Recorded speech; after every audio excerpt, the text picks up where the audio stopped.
Doom Patrol is the strangest superhero show ever made, and it also might be the best superhero show ever made. Before we dissect that statement, however, let's answer the question, what is Doom Patrol? Doom Patrol is an innovative, trippy, emotional roller coaster of a superhero show that stars Brendan Fraser, April Bowlby, Matt Bomer, Diane Guerrero, Joyvan Wade, and Timothy Dalton as the flawed yet lovable band of superpowered misfits known as the Doom Patrol. Also Alan Tudyk's in it. He's really good. There's no easy way to describe or define Doom Patrol because it defies conventions. Unlike most superhero series, it doesn't require thrilling action set pieces every episode to keep its audience invested. The closest analogy is probably Guardians of the Galaxy, but only if the Guardians locked themselves in a mansion, dropped acid, and vowed to curse frequently enough to make a ticked-off sailor jealous. To back up the admittedly bold claim that Doom Patrol is one of the best, if not the best, superhero show ever created, I will only be discussing minor spoilers mostly from the first 2 episodes, so feel free to keep watching even if you haven't seen the show. I want to spoil as few surprises as possible about this masterpiece because Doom Patrol is special, not only in its presentation, but in its level of quality. You see, beneath all of Doom Patrol's wacky comic book shenanigans, beneath all the fourth wall breaks, all the overzealous cockroaches and vengeful rodents, are characters. Human beings who have flaws, insecurities, and problems that go far beyond beating up the bad guy or saving the city. Doom Patrol never loses focus on this core component of the story, the exploration of its characters. Almost immediately, a great sense of empathy is evoked for these broken people. This isn't just because the characters struggle with severe physical disabilities and mental illnesses. It's because we are shown their regret for their selfish actions. We're shown their willingness to better themselves even as they struggle to do so, even as they continue to repeat the mistakes of their past. But slowly, surely, the Doom Patrol does change. By the end of the season, Rita, Jane, Vic, Cliff, and Larry have all become better, wiser, and more trusting people, and their journey along the way is genuinely moving and unforgettable. Take Rita Farr, the high and mighty Hollywood actress turned into a writhing pile of flesh after an unexpected accident on a film set. We learn so much about her character simply from a few shots of her bedroom, where posters and pictures of Rita in her prime plaster the walls. Imagine if you walked into a friend's bedroom for the first time and you saw pictures of that person everywhere. You'd probably be disturbed. Rita so deeply values her identity as a Hollywood starlet that she constantly reminds herself of that identity, even though she hasn't lived her glory days in 6 decades. Think about how sad that is. A human being pathetically feeding herself this lie that grows harder and harder to believe with each passing day. But as the season progresses, Rita realizes that she shouldn't want to live in a shrine to herself, that she shouldn't be the type of vain person who cares more about being in the spotlight than she does about herself or other people. Then there's Cliff Steele, aka Robot Man. The way that Cliff is introduced after his accident is really what sold me on the show. We spend 4 minutes literally seeing the world through Cliff's eyes after his accident. Cliff is the camera, and we as the viewer experience the powerlessness of his situation alongside him. Shortly thereafter, we get the sequence of Cliff learning to walk, juxtaposed with Cliff teaching his daughter to walk, which is just... masterpiece. Robot Man doesn't peak in episode 1, however, and he continues to be interesting due to his guilt of how he treated his old family, and then his struggle to adapt into this new one while still carrying that guilt. Speaking of guilt, Captain Larry Traynor. An ace pilot from the 60s torn between his family and his lover, Larry's inability to decide between the two ultimately pushed both parties away. One sunny day, he flies into space, gets possessed by a sparkling blue entity called the Negative Spirit, and crashes onto Earth with a particularly nasty case of a radioactive sunburn. Larry becomes this wary, bitter person perpetually tortured by the mistakes of his past.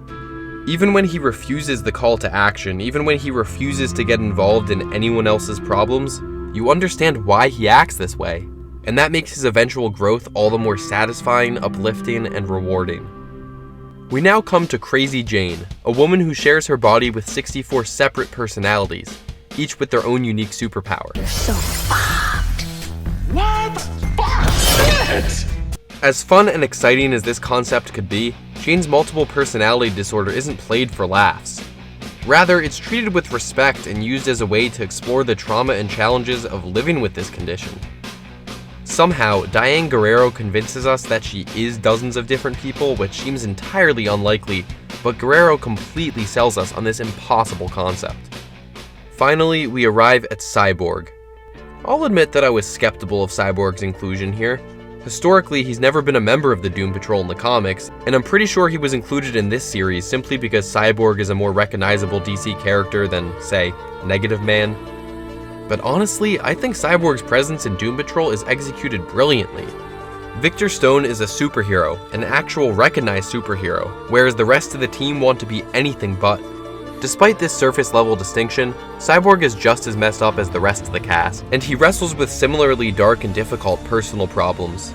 His relationship with his overbearing father, Silas Stone, is simultaneously frustrating, disturbing, and heartwarming, and the writers and actors involved have done an excellent job at keeping the core of these two characters intact, while putting a fresh spin on them all the same. Here's the most amazing part of this. Nearly all of this character work is established in 2 episodes. In less than 2 hours, we're provided with a solid understanding of who these people are and what physical and emotional challenges they struggle with.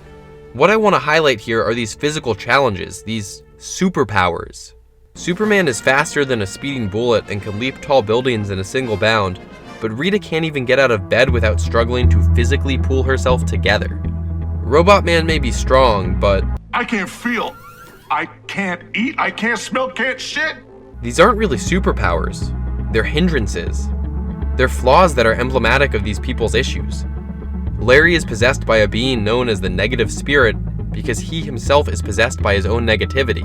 These characters don't deal with the same problems that most superheroes deal with. Most of the time, they're not stopping bank robberies or halting the apocalypse. They're just trying to get through the day. And it's a testament to the writing, the acting, and the visual storytelling of Doom Patrol that we come to care so quickly for this band of flawed, unstable lunatics. Now I have to talk about one of my favorite aspects of Doom Patrol, the humor. I can't feel the air. Sucks to be you. Hey, what was it like getting buried in a pyramid with your cat? So much of the comedy draws from the characters' personalities. These characters are so fully realized that the writers, actors, and directors involved are capable of predicting exactly how each member of the Doom Patrol would react to any given situation, no matter how small. This scene where they take a road trip on the bus together explains this perfectly. Rita drives exactly at the speed limit because she is proper and follows the rules. Conversely, the more rebellious Jane doesn't even bother to look at the road half the time. Larry, who can be a bit of a Debbie Downer, stresses out about navigation. It all fits, it's all pretty funny, and this scene marks only a fraction of the tip of the comedic iceberg. Most importantly, the comedy in Doom Patrol isn't used without purpose. Sure, Cliff making jokes about Cyborg's failure to join the Justice League is kinda funny, but it also highlights how Cliff feels threatened by Cyborg's capability. Cyborg's a person in a somewhat similar situation to Cliff, but Cyborg seems to be going about this much more successfully. When the two first meet, Cliff fails to capture a donkey, but Vic catches it effortlessly, immediately establishing Cliff's insecurity in his own less useful robot body and his jealousy of Cyborg's usefulness and seeming ease with his own atypical body. If you take away these jokes, much of the meaning behind these characters' relationships is taken away as well, and the show would be worse off for it. So much of the humor comes from the show's absurdism, as Doom Patrol is beautifully unashamed of its comic book roots. Many of the minor players are these bizarre, campy characters that should feel out of place in any modern superhero show, but rather than treat these characters purely as jokes, these relics of comic book weirdness are treated with love. That doesn't make a character like the Beard Hunter, whose superpower allows him complete access to all of a person's thoughts and knowledge if he ingests their facial hair, any less funny. But it shows that Doom Patrol does not condescend its source material. It takes the more over-the-top elements of its story, wraps its arms around them, and gives them a fierce bear hug that would warm even Mr. Nobody's cold, cold heart. Oh yeah, Mr. Nobody. The most original supervillain I've seen, well, ever. Doom Patrol begins with narration from Mr. Nobody, which initially I was concerned with. But the voiceover here is used so creatively that any doubts I had about its inclusion immediately melted away. I could try to explain why this works so well, but just watch. Next, in the center of the gallery, our newest interactive exhibit. These 3 meat puppets will be performing a reenactment of their search for their fearless leader. Is he talking about us? Our radioactive flyboy asked, hoping desperately that Cyborg would take charge. This is crazy. Cyborg exclaimed as if it even needed to be said. Rita opened her mouth even though she had nothing to contribute. What should be a cheap gimmick that tires itself out after an episode becomes this necessary yet incredibly entertaining part of the story. Mr. Nobody quite literally manipulates the plot and the characters to his own design, and he serves as this weirdly effective means of testing the mettle of the heroes and progressing the narrative. However, he's more than just a storytelling device. He's also a complex character in his own right, and the fact that the team behind Doom Patrol was able to create a fourth wall-breaking, omniscient bad guy without sacrificing the grounded nature of his motivation is a massive accomplishment. Alan Tudyk's gleefully evil performance enhances an already effective script, and Mr. Nobody is simply a joy to watch. He's not only an original adaptation of a comic book villain, in my opinion, he's one of the best ever put to screen. If it feels like I'm using a lot of superlatives to describe Doom Patrol, it's because it deserves to be praised in the superlative. Doom Patrol is everything right about superhero media. That doesn't mean that every superhero show should strive to be a team-focused, emotionally devastating, acid-fueled romp. What I mean is that every superhero show, and any show in general, should take risks like Doom Patrol does. Every show should have the confidence in its storytelling to take those risks, to sell not just the comedy, but the drama and the emotional stakes as well.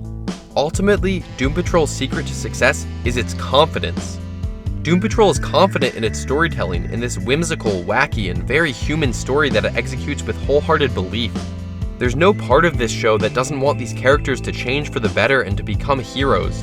And Doom Patrol understands that their heroism comes not from their abilities to stretch their limbs or shoot sonic blasts from their hands, but from their willingness to better themselves and each other. This show has heart. That term, heart, gets thrown around a lot. I mean, heck, I use it a lot. When I say that Doom Patrol has heart, what I mean is that it wholeheartedly believes in its message. You have to understand, I love DC Comics. I love their characters, their cartoons, and a handful of their live-action movies, but if you asked me what the Doom Patrol was before I saw this show, I would have responded with, what? I don't care about Doom Patrol because I've loved Robot Man, Elastigirl, Negative Man, Crazy Jane, and the Chief for years. I love the Doom Patrol because this show teaches you to love them. It teaches you that even the most selfish, tortured people can conquer their inner demons and rise above them. It teaches you that true heroism doesn't come from punching things really hard, but from having the courage to save yourself and save your friends, from having the courage to confront your traumas and your insecurities rather than to run from them. That's what I mean when I say this show has heart. The central message of Doom Patrol would come off as unearned if it didn't put in the legwork to realize that message. That message would come off as corny if the show didn't believe in it so sincerely. Am I being overdramatic or hyperbolic? You could accuse me of that. But I can only express what I feel, and my love for this show has only grown every time I watch it.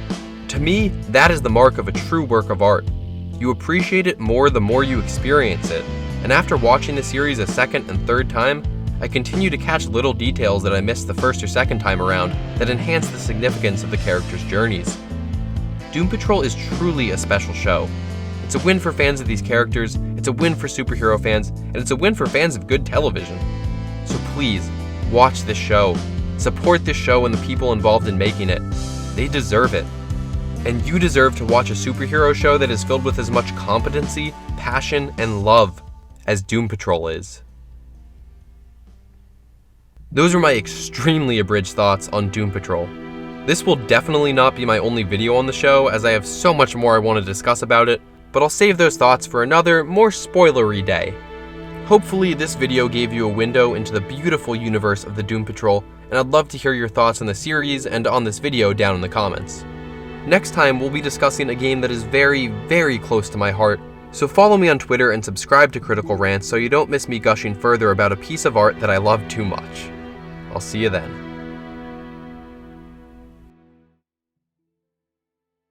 Before you embark upon your life-altering journey, permit me to regale you with my own story.